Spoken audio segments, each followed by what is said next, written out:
At 1:34 a.m. at Al-Assad Air Base in Iraq, a $500 million universal translator was taken out in an instant.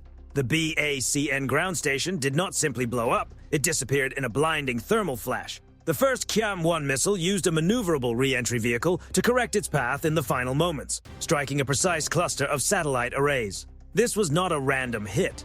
It was a carefully aimed effort to remove a key part of America's eye in the sky. Military experts often believe that the more advanced a system is, the harder it is to cripple. But in the case of the BACN ground station, its enormous cost and unmistakable electronic footprint made it easier to find, not harder. Within seconds, a coordinated wave of Qiam-1 and Fateh 313 missiles tore through the hardened communication modules, reducing one of the U.S. Air Force's most sophisticated data links to twisted wreckage. The real danger facing any battlefield nerve center is not only cyber threats or digital sabotage, it is the simple fact that it exists in a fixed location. This is the story of a major intelligence breakdown that left America's universal translator exposed, and of the unusual response that was later found abandoned in the Iraqi dirt. Debris from a secretive two-stage Ghost missile, discovered in 2024, suggests that a new way of striking back may have finally emerged, one designed to leave no obvious signature behind. Minutes earlier, the first wave of Iranian Qiam-1 missiles had already crossed the Zagros Mountains. The Qiam-1 is a finless liquid-fueled system built for speed and reduced visibility. By removing the stabilizing fins, Iranian engineers lowered its radar signature and helped its re-entry vehicle move faster on the way down. At Al-Assad, there was no MIM-104 Patriot battery waiting to intercept them. Intelligence estimates had concluded that Iran would avoid a direct state-on-state missile attack. That assumption was the first thing to collapse that night. The intended target was a specific grouping of windowless containers and satellite arrays. The ground station for BACN, the Battlefield Airborne Communications Node. Inside those containers, the U.S. Air Force's Universal Translator was handling massive amounts of data. BACN is the system that lets an F-22 Raptor share information with a ground commander's tablet, or allows a Navy destroyer and an Army artillery unit to work from the same radar picture. It connects platforms that speak completely different digital languages. When the first Qiam-1 warhead hit, that bridge was gone. Then the attack intensified. After the Qiam-1 impacts, Fateh 313 missiles began their final descent. The Fateh 313 is a solid-fuel precision weapon designed for rapid launch. Unlike liquid-fueled systems that need time to prepare, the Fateh 313 can appear with almost no warning. Built with composite motor casings and advanced guidance, it can strike with an accuracy measured at under 10 meters. The missiles boxed in the BACN infrastructure. One warhead ripped through the satellite uplink arrays. Then another strike punched straight through the roof of the processing center. The high-strength steel of those container-sized modules was torn apart and turned into flying debris. In a matter of seconds, $500 million worth of battlefield coordination was reduced to burned ground and melted circuitry. People on site did not describe it as a single blast. They described it as a constant force, like a crushing weight pressing against their chests. Every Fateh 313 impact drove hundreds of pounds of explosives directly into the core of the system. By the time the last missile landed, the screens inside the Combined Air Operations Center had gone dark. The Universal Translator was gone. The intelligence breakdown was total. The deeper problem was impossible to ignore. A $500 million command brain had been built, then positioned far enough back to seem protected, yet still close enough for a mid-level ballistic power to reach. Behind those windowless containers at Al-Assad were teams of technicians, signal officers, and data specialists working almost entirely out of sight. They were the people keeping the Universal Translator alive, making sure pilots and ground forces could share the same picture of the fight.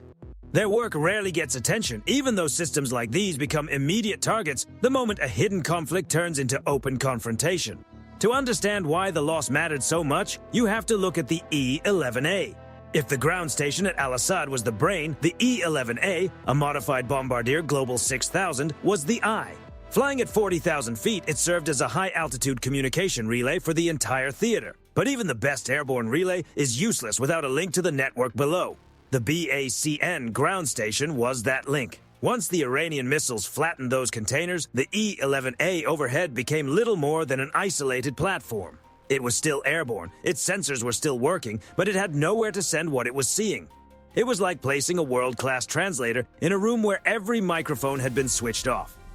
The U.S. military does not succeed only because it has more firepower. It succeeds because its weapons are fed with accurate information at the exact moment it matters. That awareness lives inside systems like BACN. Remove it, and the kill chain begins to unravel. The real intelligence failure was not just missing the strike. It was failing to recognize how delicate that network had become. Too much capability had been concentrated into one exposed node. What followed at Al-Assad became a forensic puzzle. Engineers moved through the wreckage of the BACN ground station, finding fragments of Iranian guidance systems mixed in with the remains of American servers. Iran had exploited a basic weakness: dependence on fixed infrastructure. They understood that if you destroy the translator, the force loses its shared voice.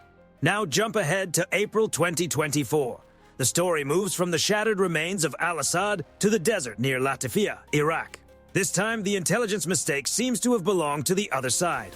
After a strike aimed at an Iranian S-300 long-range surface-to-air missile radar near Isfahan, images began spreading online, showing unusual metallic debris scattered across the sand. At first glance, it looked like the remains of a missile that had failed. What lay in the Iraqi desert was not the wreckage of a failed strike. It was something far more deliberate. A large cylindrical body about the length of a telephone pole sat with a clean break near the top. This was not a crash site. It was a controlled discard. The object recovered in Iraq appears to have been the booster stage of a highly secretive two-stage air-launched ballistic weapon. Based on the debris, analysts believe it may have been a Blue Sparrow system, or a close relative of the Rampage supersonic standoff missile. The launch profile fits that theory almost perfectly. An F-15 or F-15E Strike Eagle takes off and remains well outside Iran's air defense envelope. It never has to cross the border. From a high-altitude release point, the aircraft deploys the weapon and the first-stage booster ignites. That opening phase is all about speed. The booster drives the weapon upward at hypersonic velocity, sending it into thin air where resistance drops dramatically. Then comes the key moment. Over the Iraqi desert, the heavy booster separates and falls away. That discarded section is what later appeared in the now well-known photos. What continued toward Iran was something much smaller, harder to track, and moving far faster. That second stage is what makes the system so difficult to stop. Once the booster drops away, the weapon's profile shrinks dramatically. Instead of a large incoming object, defenders are left trying to detect something closer in size to a golf ball, moving at roughly Mach 3. The second stage of this mysterious air-launched ballistic missile continued on toward Isfahan using an autonomous, hardened guidance package, one that did not depend on a vulnerable command node sitting at a fixed airbase. The target was an S-300 radar, precisely the kind of system designed to shield Iran from an incoming strike like this. The S-300's flap lid or tombstone radar is extremely capable, but it is built around more conventional threats. It is searching for aircraft or larger ballistic objects. It is not expecting a discarded booster to land in Iraq, while a compact supersonic vehicle drops in from the upper atmosphere. The result near Isfahan was precise and controlled. There was no large area of destruction, no widespread blaze, no dramatic aftermath visible from miles away. The radar simply stopped operating. The weapon had traveled more than 240 miles, roughly the distance from New York to Washington, and struck a target no larger than a dinner plate with extraordinary accuracy. The debris scattered across the desert near Latifia reveals more than just the remains of one operation. It points to a major shift in tactical thinking. When specialists reviewed the images of the spent booster, one detail stood out immediately. 2 sets of heavy-duty lugs, the attachment points used to secure a high-mass weapon beneath the wing of a fighter aircraft. That detail changes everything. It strongly indicates this was not a ground-launched rocket and not a traditional cruise missile. It was an air-launched ballistic missile. That conclusion fits neatly with the design philosophy behind Rampage, a weapon built to reach hardened, high-value sites such as communication hubs and radar installations, while keeping the launch aircraft far beyond the range of enemy interceptors. Rampage is essentially a fast fire-and-forget strike system, a ballistic concept adapted for release from a fighter jet instead of a launch silo. What this debris really shows is a direct response to the weakness exposed at Al-Assad. There, a sophisticated network depended on a fixed location that could be found and hit. Here, the response appears to be the opposite approach, a fast, compact, self-guiding weapon that can be launched from a distance, separate mid-flight, and arrive with very little warning. It reflects a clear change in logic. Instead of building around large, visible infrastructure, the focus shifts to mobility, distance, and precision. In 2020, Iran was able to strike a fixed American command node because that node was exactly what modern missiles are built to punish: stationary, visible, and easy to locate on the electromagnetic map. By 2024, the mysterious missile debris found in Iraq suggested that the United States and its partners had adapted. Instead of relying on a vulnerable ground-based nerve center, they appear to have pushed that decision-making and guidance capability into the weapon itself. That is the real advantage of a two-stage air-launched ballistic missile, whether it was a Blue Sparrow derivative or a specialized Rampage-type variant. The launch aircraft, likely an F-15I Rame or F-15E Strike Eagle, can release the weapon from a high-altitude standoff position well outside the reach of Iranian S-300 batteries. The aircraft never has to enter the danger zone. It stays distant, difficult to detect, and effectively untouchable. Vulnerability is no longer solved by armor alone, but by range, altitude, and timing. What people saw scattered in the Iraqi desert was only the discarded first stage, the heavy booster left behind after a clean mechanical separation. What continued toward the target near Isfahan was something far more dangerous, a smaller, faster, and far less visible strike vehicle. Once the booster falls away, the radar signature shrinks dramatically. Defenders are no longer tracking a large incoming object, but something much closer to a tiny high-speed dart, moving at roughly Mach 3. For older radar systems, that creates a nightmare. The debris found in 2024 was more than battlefield scrap. It looked like a preview of where modern warfare is heading. The United States and its allies appear to be shifting toward weapons built around edge logic, systems that carry more autonomy, more survivability, and less dependence on exposed infrastructure. Back in the 2020 Al-Assad strike, Iran's Cham-1 and Fateh 313 missiles mattered because they showed that a regional power could deliver precise physical effects against the infrastructure of a much larger military force. The message was simple. Strength means less if your network can be interrupted.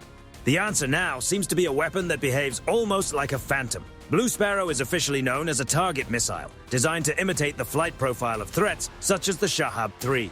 But once a missile can convincingly copy a threat profile, adding a warhead turns it into something much more serious, a weapon capable of slipping through systems built to stop exactly that kind of attack.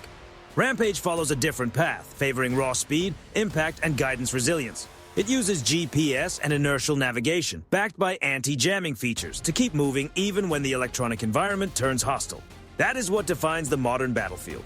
A missile is no longer just a flying explosive. It behaves more like a fast-moving processing node, navigating around jamming, spoofing, and layered defenses while still finding its mark.